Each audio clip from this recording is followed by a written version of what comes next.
Hi, and welcome back to Focal Point on AFR Talk. And guys, do we have Sondra on the line? Okay, great. With us on our newsmaker line is Sondra Tipton. Sondra is the president and co-founder of Friendships Unlimited. Sondra, we've had you on several times on Focal Point before. Welcome back. Thank you very much, Brian. It's a pleasure to be with you. Well, thanks for taking time to be with us. And one of the reasons I wanted to bring you on for just a few minutes today, Sondra, is just to get an update on what things are like on the ground in Haiti. We gave a lot of attention as a nation to when the earthquake happened, the destruction that was caused, the crisis with the American missionaries trying to help the children.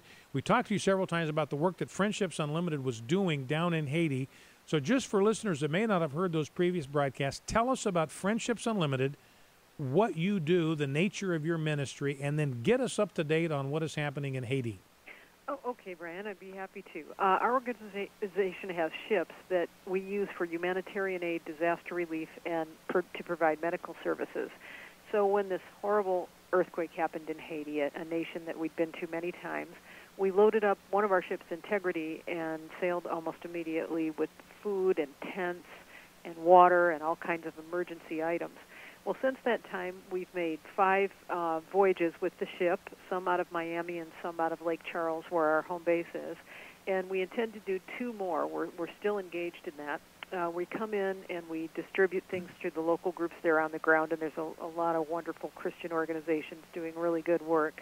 At the same time, we've left a team there. We have a young group of people called the Seahawks that stayed on the ground there in a camp and have been helping other ministries. They've been putting up temporary homes for people. They've been distributing food and all kinds of projects, been really involved in medical missions. So, to tell the listeners, it's still a very dire state in Haiti with the rains on now and 1 million people homeless, 200,000 people lost their lives, and that's affected virtually the entire country. So we continue to work there, and they continue to need your prayers. Now, tell us a little bit more about this Seahawks program, age qualifications, what kind of training they receive, and then how they get deployed. Well, the Seahawk program is a program that we started here at Friendships about 3 years ago. We've geared it specifically for young people just graduating from high school or college, although you don't have to have a high school diploma to apply. It's an all-scholarship program. We're taking 60 people this year. You come in, stay with us for a year, and just learn all kinds of things. It's a time to grow closer to the Lord, to seek His direction for your life before you go out and get involved in something you're not sure is the right thing for you. And you spend a lot of time with the Lord. You also spend a lot of time getting fit, learning self-defense, learning disaster relief skills. Our team here trained this last year, Brian. They trained for 4 months, and then immediately in January were deployed to Haiti, and they've been there for 4 months. They're about ready to come home and graduate, and they've had a very full year. Well, very demanding and obviously very important work that they're doing down there in Haiti, because you're indicating they still have 1 million homeless people, and we're in the rainy season, so that's just got to be tough circumstances for everybody that lives there. Oh, it's really tough. I was there about 2 weeks ago, and I was so shocked to go downtown Port-au-Prince and see the buildings are still in their dilapidated state. And in the beginning, people were afraid to go around the damaged buildings, but that's kind of faded with time. And it was just horrifying to see people going in and out of these buildings that could topple at any minute, setting up shop underneath big chunks of concrete hanging on rebar. But there's no choice for the people. They have to go on living. They have to go back to business as usual, and things just move so slow as far as recuperation there. Now, we know we've talked before about this, and I don't want to ask you to divulge anything that wouldn't be helpful or appropriate for you to divulge, but we know that because of the political instability down there's a lot of corruption. Even relief agencies that want to work there, agencies that say maybe want to unload relief supplies will get kind of shaken down by the whoever is running the dock. How have things been since the earthquake? Has it been easier to get relief goods in there without having to run that kind of a gauntlet? Is it about the same? How has that changed? Well, it's kind of gone as it typically does. The first few trips were very easy. The country was just ready to receive anything, and there wasn't a lot of red tape in place.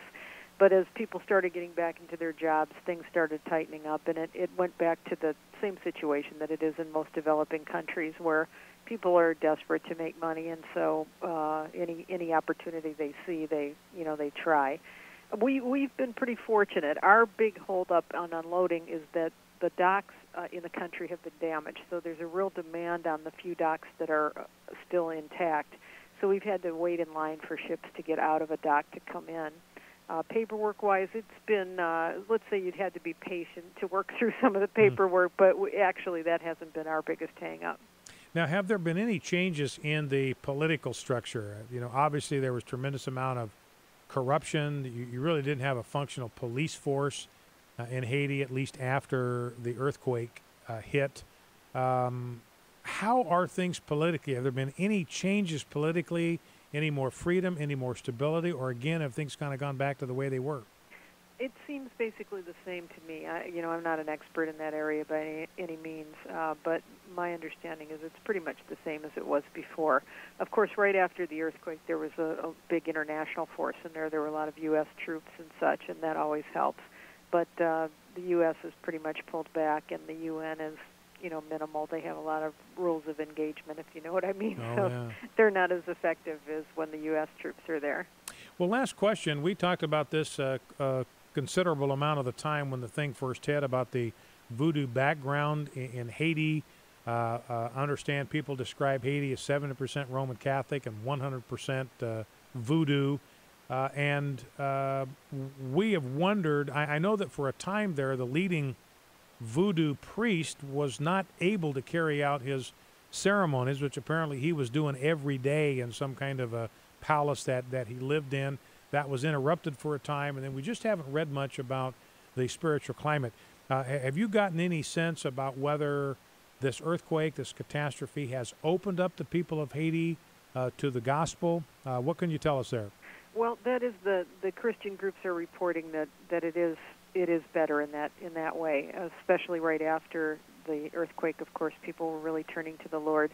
Now I know that voodoo things are back in place, but I think there's been I can't say definitively, but it seems to me that there's been a big improvement in that area.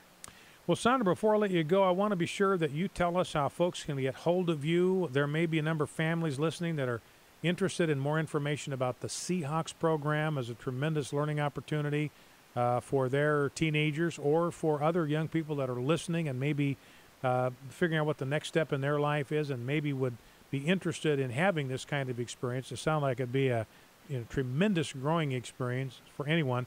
And also, you're continuing to take relief supplies into Haiti. We know that you operate as a faith-based mission. You depend entirely on donations from good-hearted and generous folks. So tell us how people can get more information and how they can provide a donation to help out Friendships Unlimited. Well, also let me say, Brian, that we're going to be standing by for hurricane relief this year, too. And we really need not only the young people, but we also need regular crew members and people who can train and teach the Seahawks. So if you're interested in this work and you're of any age, please call our office. And you can reach us at 337-433-5022, or you can get a lot of information on the website at friendships.org. Friendships.org. And the number again, if you'd like to get more information, contact the folks at Friendships Unlimited directly. It's 337-433-5022. The website is Friendships with an S on the end, friendships.org. Well, Sondra, again, I appreciate you coming on to give us kind of an update. We wanted to kind of stay in touch with what's going on down there. Often in these circumstances, the crisis hits, gets a lot of attention for a while. Then the media attention goes elsewhere. The attention of people goes elsewhere. But meanwhile, the needs continue. And here we have with Friendships Unlimited an organization that's dedicated to stay the course, to be there for the people in Haiti and give relief in the name of Christ, whether the cameras are there or not. And I can't tell you how much we appreciate and admire the work that you're doing. Thank you, Sondra, for being with us. Thank you very much, Brian. It was a great opportunity. Sondra Tipton, president and co-founder of Friendships Unlimited. Once again, the website is friendships.org, or you can give them a call at 337-433-5022. We want to